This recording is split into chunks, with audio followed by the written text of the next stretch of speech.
800 ને એક તો બે 9 પૂછી લેજો પેલા હો પણ 200 કોઈ બાકી છે 10 વાગે ટચ થવાનું છે કારણ કે બીજા ચાન્સ રિટાયર થયા હો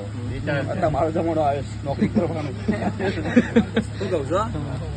પ્રવીણ મારો પ્રભુ બોલતો હોય છે હું તમારી શીખોતર બોલતી હોય છું એટલે પડાવ કહું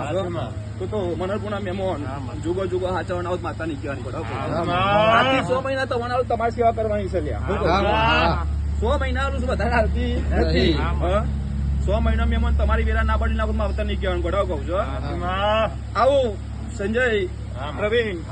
આવું હું કોન્ટ્રાની હાઈવે પર જગા પોવાન રૂબરૂ મળવાની શીખી માતા કહું છું મનરપુરના મહેમાન માતાઓ ના મંદિર બનાવવાની માતા હું લે પડાવ કહું છું અને જેમ કે નહીં થતું કરવાની માતા હું લે પડા ડોક્ટર ના રિપોર્ટ ફેલ કરવાની માતા શું પડા તો 100 મહિના તમારી સેવા આદર પડાવ કહું છું